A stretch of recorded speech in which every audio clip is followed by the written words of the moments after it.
నమస్తే. మీరు చూస్తున్న దేశం కోసం మన రైతు.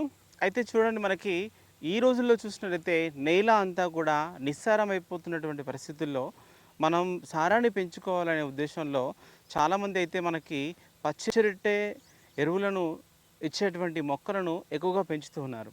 అయితే అందులో మనం చూసినట్లయితే జీలుగా, పిల్లి పెసర, ఉలవ, తర్వాత మనకు జనుము ఇలా చెప్పుకుంటూ పోతే ఇవి మనకి కొన్ని మనకి ఆర్థికంగా అంటే మనకి 2 రకాలైనటువంటి లాభాలను ఇచ్చేటువంటి అవకాశం ఉన్నాయి. కొన్ని మొక్కలు చూసినట్లయితే మనకి స్పెషల్‌గా మనకి పచ్చిరొట్ట ఎరువుగా ఉపయోగపడుతూ ఉంటాయి. ఇప్పుడు మనకు జీలుగా చూసినట్లయితే అది కంప్లీట్‌గా మనం పచ్చిరొట్ట ఎరువుగా ఉపయోగపడుతుంది.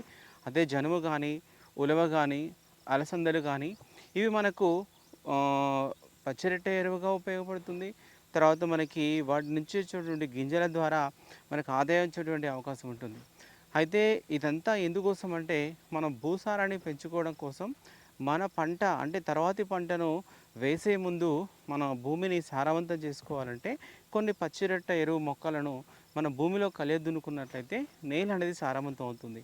ఈ యొక్క మొక్కల్లో ప్రధానంగా చూసినట్లయితే జనుము కానీ తర్వాత జీలుగా కానీ ఎక్కువగా వేస్తూ ఉంటారు. అంటే ఇవి భూమిలో కలియదున్నుకోవడం ద్వారా భూమి లోపల మనకు భూమిలో కలిసిపోయి భూమిలో నత్రజనిని మనకు నిల్వ ఉండే విధంగా చేస్తాయి. అంటే ఇది భూమిలో మనకు కేజీ బిల్స్‌తో కానీ, రోటవేటర్‌తో కానీ మనం కలియదున్నుకున్నప్పుడు అందులో కలిసిపోయి మనకి భూమి అనేది గుల్లబారి అంటే మనకు నీటి నిల్వను ఉంచుకునేటువంటి అవకాశాలు కూడా ఎక్కువగా ఉంటాయి. ఓకే. అయితే ఈ ఈ యొక్క పచ్చిరొట్ట ఎరువులను ఏ విధంగా సాగు చేసుకోవాలనే విషయాన్ని మనం తెలుసుకుందాం.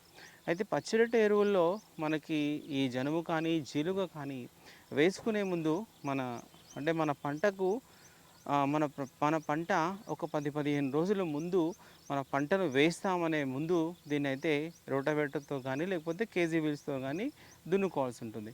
అంటే అంతకంటే ముందు 40-45 రోజులలో ఈ పంట అనేది మనకొస్తుంది. అయితే ఈ పంట అనేది మనకి వేయాలి అన్నప్పుడు ఏ నేలలో అయినా సరే ఈ పంట అనేది మనకు వచ్చేటువంటి అవకాశం ఉంటుంది. ముఖ్యంగా చూసినట్లయితే మనం ఒక ఎకరాకి దాదాపు 10-12 కేజీల వరకి జనుము కానీ తర్వాత జీలుగ విత్తనాలు కానీ మనకు అవసరం ఉంటుంది. అయితే ఈ యొక్క జనుము విత్తనాలు మన వెనకాల కనిపిస్తుందంతా కూడా ఇది జనుము. ఇది మనకు దాదాపు 40-45 రోజుల వరకి పంటకాలం అనేది దీనికి ఉంది.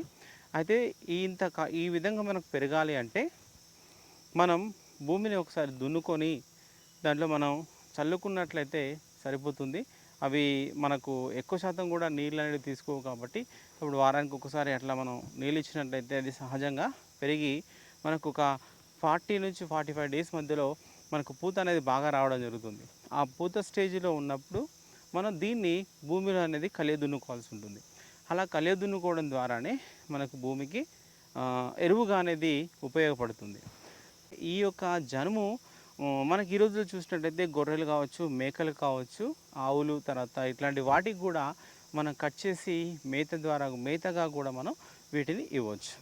ఇంకేంటి అంటే ఈ యొక్క జనుము యొక్క విత్తనాలను మనం అంటే ఈ విత్తనాలను చేసి కూడా మనం మార్కెట్‌లో విక్రయించుకోవడానికి అవకాశం ఉంది. ఎలా అంటే మనం ఇప్పుడు జనుము పంటను మనం భూసారాన్ని పెంచుకోవడం కోసం మనం ఈసారి అనేది సాగు చేయడం జరిగింది. అంటే ఈసారి మనం సాగు చేసినప్పుడు ఎక్కడో ఒక దగ్గర మనమైతే విత్తనాలు కొనుక్కోవాల్సిందే. అలాగే మనం పండించినటువంటి పంటలో అంటే కొంత భాగాన్ని వదిలేసి ఆ కొంత భాగం మనకు విత్తనం అనేది రెడీ అయిన తర్వాత ఆ విత్తనాన్ని మనం చేసుకోవచ్చు తర్వాతకి. ఒకవేళ ఎక్స్ట్రా గనక ఉన్నట్లయితే ఆ విత్తనాలను మనం అమ్ముకునడానికి కూడా అవకాశం ఉంటుంది. అంటే ఈ విధంగా చెప్పుకుంటూ పోతే జీలుగ పంట అనేది జనుము అంటే ముఖ్యంగా ఇక్కడ ఉన్నట్టయితే జనుము. దీన్ని మనం ఒక 40-45 రోజులు వచ్చిన తర్వాత భూమిలో అయితే మనం కలియదున్నుకోవాల్సి ఉంటుంది. అలా కలియదున్నుకున్న తర్వాతనే అంటే మనం ఇంకొక 10-15 రోజుల ముందు మన ప్రధాన పంట అనేది వేస్తామనే ముందు దీన్ని దున్నుకోవాలి. ఒకవేళ మనం 10-15 రోజుల టైము లేదనుకుంటే కొంచెం మనకు మొక్కలకు హాని చేసేటువంటి వాయువులనేవి రిలీజ్ అవుతాయి కాబట్టి మనం కంపల్సరీ దున్ని పెట్టుకున్న తర్వాత 10-15 రోజుల వరకి గ్యాప్ అయితే ఇవ్వడానికి ప్రయత్నం చేస్తేనే మనకు దీని నుంచి వచ్చేటువంటి ఉపయోగాలు ఉంటాయి. ఎందుకు మనం ఈ యొక్క పచ్చిరొట్ట ఎరువులను వేసుకోవాలి అంటే చూడండి, ఈ రోజులలో మనకు రైతులు యూరియా కోసమని చాలా ఇబ్బందులు పడుతున్నారు. అంటే మనకు భూమికి భూసారాన్ని పెంచుకోవడానికి కోసం వివిధ మార్గాలను మనం ఎంచుకుంటున్నాం. అది సహజ మార్గమైనటువంటి ఇలా పచ్చిరొట్ట ఎరువులను భూమిలో కలియదున్నుకోవడం కావచ్చు. ఇకపోతే మనకు పశువుల పేడ కానీ, తర్వాత గొర్రెల మేకల నుంచి వచ్చేటువంటి ఎరువులు కానీ, ఇవి మనం అందిస్తూ ఉన్నాం. దీంతో పాటు ఇంకా మనకు అధిక దిగుబడిని సాధించడం కోసం ఏం చేస్తున్నామంటే రసాయనిక ఎరువుల వైపు వెళ్తూ ఉన్నాం. అంటే రసాయనిక ఎరువులు అనేటివి యూజ్ చేయడం ద్వారా మనకు భూమి యొక్క అప్పటికి మనకి దిగుబడి అనేది కనిపిస్తుంది. కానీ రాను రాను భూమిలో ఉండేటువంటి సత్వగుణం అనేది అవుతుందో అదంతా కోల్పోవడం జరుగుతుంది. అందుకోసమని అలాంటి భూసారాన్ని పెంచుకోవాలంటే ఆ ఎరువులతోని కాదు కాబట్టి, మనం భూసారాన్ని పెంచుకోవాలి అంటే ఇలాంటి పచ్చిరొట్ట ఎరువులు అనేవి ప్రధానంగా ఉపయోగపడతాయి.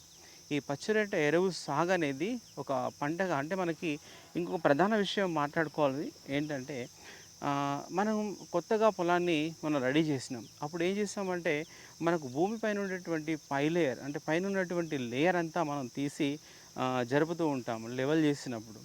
అలాంటి సందర్భంలో ఏమవుతుందంటే మనకు భూమి పైపొర అనేది అక్కడ లేకుండా అవుతుంది.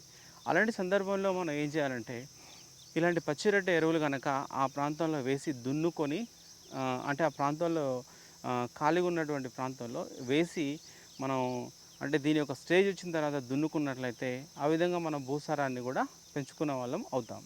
అంటే ఇలా చెప్పుకుంటూ పోతే ఈ యొక్క పచ్చిరొట్ట ఎరువులు ద్వారా మనకు పంటలకు ఉపయోగాలు ఉన్నాయి.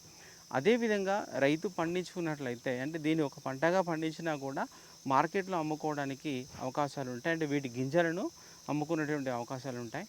ఒకవేళ లేదు నేను పచ్చిరొట్ట ఎరువుగానే వాడుకోను, జీవాలు ఉన్నాయి మనకి ఇప్పుడు గొర్రెలు, మేకలు, ఆవులు ఇలాంటివి, మనం వాటికి కూడా ఈ దాన్ని అంటే మనకి దీని యొక్క స్టేజీలో కనుక అంటే మనం ఎప్పుడైతే కట్ చేయాలో ఆ విధంగా ఆ స్టేజీలో కట్ చేసి మనం ఇచ్చినట్లయితే వాటికి కూడా మంచి పోషకాలు అనేటివి అందేటువంటి అవకాశం ఉంటుంది. ఓకే.